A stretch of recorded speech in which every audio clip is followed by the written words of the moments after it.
حسن اور آخری آم۔ رمضان کا آخری دن تھا، سورج چمک رہا تھا اور گاؤں میں ہر طرف عید کی خوشبو تھی۔ 7 سالہ حسن اپنی دادی کے صحن میں آم کے درخت کے نیچے بیٹھا ہوا تھا۔ اس نے اوپر دیکھا، درخت پر صرف ایک ہی آم رہ گیا تھا، پکا ہوا، سنہرا اور بہت مزیدار لگ رہا تھا۔ حسن خوش ہو کر بولا، واہ، یہ آم تو سب سے زیادہ میٹھا لگ رہا ہے، میں نے پورا رمضان اس کا انتظار کیا ہے۔ افطار میں تھوڑا ہی وقت رہ گیا تھا۔ حسن نے آم کو نرمی سے توڑا اور اپنے ہاتھوں میں لے کر دیکھنے لگا۔ اللہ کا شکر ہے، آخر کار مجھے میرا آم مل گیا۔ لیکن اچانک قریب ہی سے ایک کمزور سی آواز آئی، امی، مجھے بھوک لگ رہی ہے۔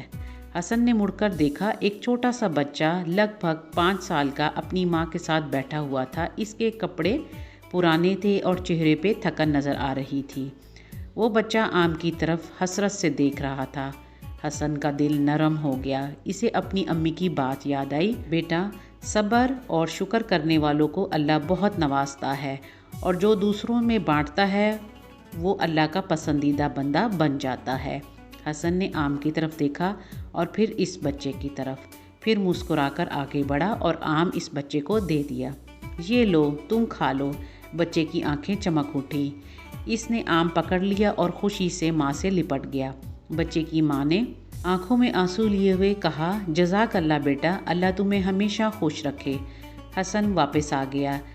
ابھی بھی بھوک لگ رہی تھی لیکن دل میں سکون بھر گیا تھا۔ اتنے میں دادی اماں صحن میں آئیں، حسن بیٹا، یہ دیکھو تمہارے لیے آم صبح ہی میں نے توڑے تھے۔ حسن کی آنکھیں کھل گئیں، اللہ اکبر، میں نے آم دیا اور اللہ نے مجھے اس سے زیادہ عطا کیا۔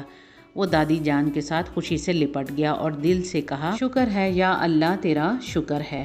کہانی کا سبق، پیارے بچوں، صبر کرنے والوں کو اللہ پسند کرتا ہے، شکر کرنے والوں کو وہ اور بھی عطا کرتا ہے، اور جو بانٹتے ہیں وہ جنت کے قریب ہوتے ہیں۔ اگر آپ کو آج کی کہانی اچھی لگے، چینل کو لائک، سبسکرائب اور شیئر کیجیے تاکہ اسی طرح اچھی کہانیاں آپ کو مل سکے۔ آپ سب کے دیکھنے کا بہت شکریہ۔